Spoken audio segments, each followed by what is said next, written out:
Վարքագրական աղբյուրների համաձայն Սուրբ Հակոբը Փարթևական տոհմից է և մեր առաջին հայրապետ Սուրբ Գրիգոր Լուսավորչի հորաքրոջ որդին է եղել։ Երբ անակ Պարթևի տոհմը բնաջնջվում է, դայակները Մանուկ Սուրենին ու Հակոբին փախցնում են Կեսարիա, որտեղ նրանք դասերակվում են քրիստոնեական ոգով ու շնչով։ Առանձնանալով Մծպին քաղաքում Սուրբ Հակոբը ճգնությամբ ծոմապահությամբ անդադար աղոթքներով է ապրում։ Իմանալով, որ Մծպինում բնակիչներից շատերը թերահավատորեն են մոտենում Սուրբ Գրքին ու կասկածում անգամ նույն տապանի գոյությանը, որոշում է բարձրանալ Արարատ լեռը նրանից մի մասում բերելու ու բնակչությանը ապացուցելու իրականությունը։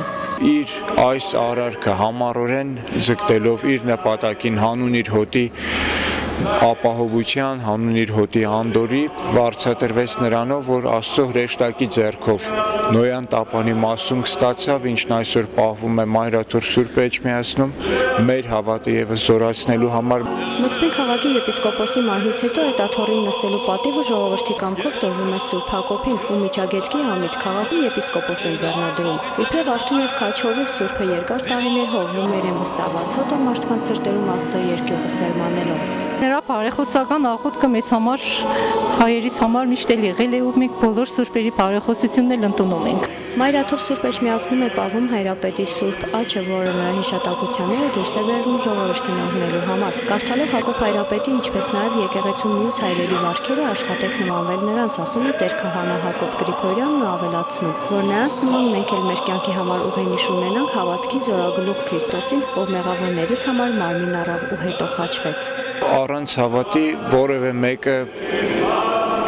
մեռնել անգամ չի կարող այլուր մնաց ապրելը։ Հավատի հիման վրա է, որ կարողանում ենք մենք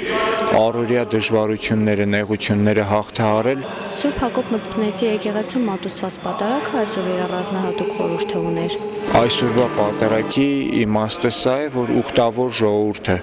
քաղաքի կամ մարզի տարբեր անկյուններից հավաքվելով այստեղ սրբի բարեխոսությանն են դիմում, որովհետև իր հավատի շնորհիվ, իր առաքինությունների, իր սքանչելագործությունների շնորհիվ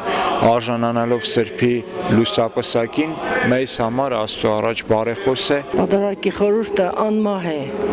անբացատրելի մի երևույթ, մի օր հեչ մարդ չի կրնա բացատրել, Աստվածային խորհուրդ ունի։ Այսօրվա պատարագը առանձնահատուկ է, որովհետև Սուրբ Հակոբի պատարագն իր տոնի օրն է։ Տեր Հակոբ քահանա Գրիգորյանը խորհուրդ տվեց քաղաքացիներին օրինակ վերցնել Սուրբ Հակոբ հայրապետից, լինել միմյանց հանդեպ ներողամիտ ու մեծ հավատ ունենալ առ Աստված։ Ցայք հեռուստաընկերություն Ազդարար։